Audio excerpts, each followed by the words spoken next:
Hasheem Thabeet was drafted before. With the second pick in the 2009 NBA Draft, the Memphis Grizzlies select Hasheem Thabeet.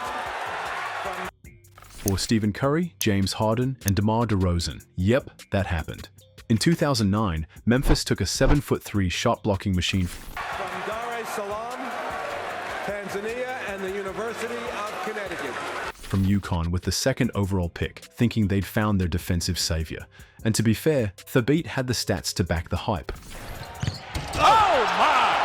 On the alley-oop inside of the touchdown by Thabeet. 13.6 points, 10.8 rebounds, and 4.2 blocks per game in college. But in the NBA, just 2.2 points and 2.7 rebounds across 224 games. He hit the D-League as fast as he hit the hardwood. But was he that bad, or only a giant in the wrong era? Stick around and don't forget to like, subscribe, and share if you've ever been surprised by a draft pick this wild.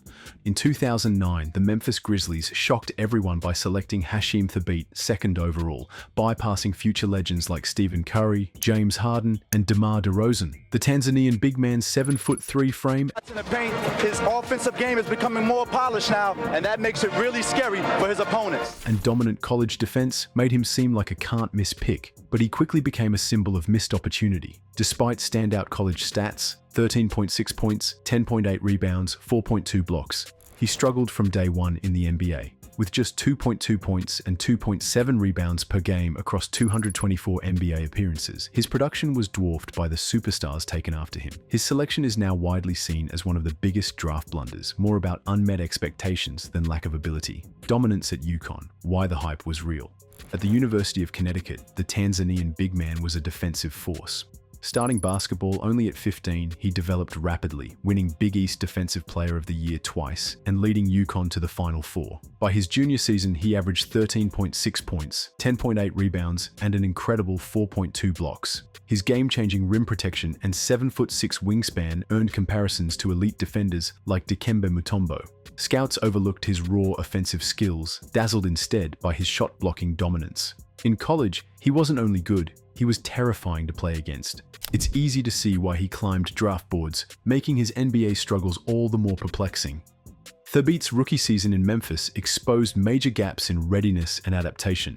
Despite his lofty draft position, he averaged only 3.1 points and 3.6 rebounds. He was shockingly sent to the Development League barely months in, an embarrassing move for a top 2 pick. With Marc Gasol already anchoring the center role and earning trust, he lacked a clear fit or consistent minutes. The team traded him to Houston in barely his second season, a rare early surrender on a high pick alongside potential. Fans and analysts blamed Hasheem, but the real issue may have been poor development planning and mismanagement. He was raw and needed structured coaching, not quick trades. The Memphis system fast-tracked him into failure rather than offering gradual growth and patience. Thabeet found his best NBA footing while with the Oklahoma City Thunder. Thabeet goes to the rim and scores, and he's got a new career high, 11 points. Finally stepping into a more supportive role. Between 2012 and 2014, he played alongside veterans like Kevin Durant and Russell Westbrook, gaining valuable experience and mentorship. In this stable environment, he finally looked comfortable and began to mature on and off the court. He posted a double-double in November 2012 and impressed with defense, hustle, and effort in limited minutes. Off the court, he matured, hiring a personal chef, showing up early for workouts, watching film, and embracing team culture. Though the league was moving away from traditional big men, he proved he could still contribute in the right role. It was a small window, but a reminder that he had potential beyond his bust label. After 2014, Hasheem didn't fade quietly. He fought hard to stay in the game. He took his talents overseas, playing in Japan, Taiwan, and China, thriving especially in Taiwan, where he led the NBA in rebounds and blocks and won Defensive Player of the Year honors. Back in the States, he joined G League teams like Grand Rapids Drive and Fort Wayne Mad Ants, never giving up on an NBA return despite the odds. His relentless efforts included workouts while teams like the Knicks and 76ers well into his 30s. His story gradually shifted from disappointment to perseverance and grit. He wasn't a quitter. He was a seasoned professional who refused to be defined by early failure. The NBA rapidly evolved in the 2010s.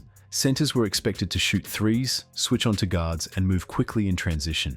Hasheem's game, centered on rim protection, rebounding, and paint presence, promptly became outdated and undervalued. While his field goal percentage remained above 56%, his lack of shooting range, passing vision, or offensive polish made him a poor fit. Meanwhile, players like Draymond Green and Nikola Jokic represented a new mold of versatile playmaking big men. Thabeet, through no fault of his own, was a traditional center caught in a non-traditional era of basketball. His physical tools were impressive, but the NBA changed far too quickly for him to adapt in time. Thabeet's time in the G League showed just how much he wanted it and how deep his dedication ran. In Fort Wayne, he was often a mentor to rookies and a fan favorite, handing out candy, staying late after games, and engaging the local community. On the court, he averaged 8.8 points, 9.5 rebounds, and 3.6 blocks per 36 minutes, despite limited playing time and aging legs. He wasn't chasing fame or highlights, he wanted to finish his career on his terms, with dignity and passion. While younger, faster bigs took over the spotlight, the center kept studying, training, and showing up. It wasn't glamorous, but it was real and honest. He gave the grind everything he had. Much of the criticism aimed at Thabeet ignores context and overlooks structural flaws around him. Jim Calhoun, his college coach, once said, "When he came to me, he couldn't play.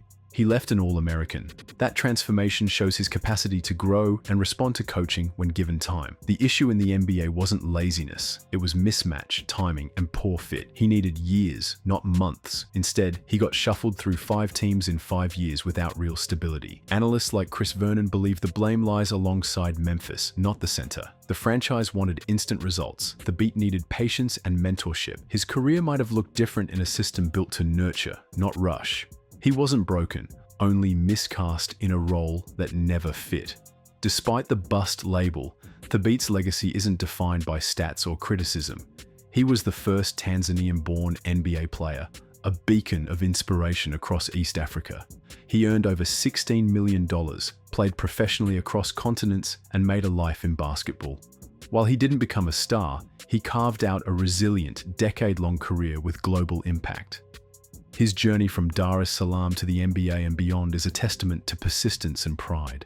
For every highlight reel he missed, he offered a lesson in heart and hustle. Bad may describe his NBA output, but it doesn't capture the grit that kept him going long after the spotlight faded. Even into his 30s, Hasheem remained hopeful and driven to return. "If I get another chance," he once said, "I'll be Comeback Player of the Year and Defensive Player of the Year." That belief wasn't delusion. It was dedication and self-awareness. Whether training in Washington, playing pickup games, or signing autographs in Indiana, he never stopped hustling. His body aged, his minutes shrank, but his fire never died. Few players with his background, draft history, and public criticism would have kept grinding, but Thabeet did. That alone separates him from the average flameout. His box score might not shine, but his resilience, that's the real story behind how bad Hasheem was. Hasheem Thabeet wasn't only a draft bust, he was a symbol of what happens when hype, timing, and development don't align. From dominating at UConn to bouncing through the G League and across the globe, Hasheem's story is less about failure and more about relentless perseverance. Maybe he wasn't built for the modern NBA, but he never stopped chasing the dream. So what do you think? Was Thabeet truly a bust, or simply misunderstood by the system? Could he have thrived in today's slower, rim-focused setups? Drop your thoughts below, and don't forget to like, subscribe, and share if you respect the grind.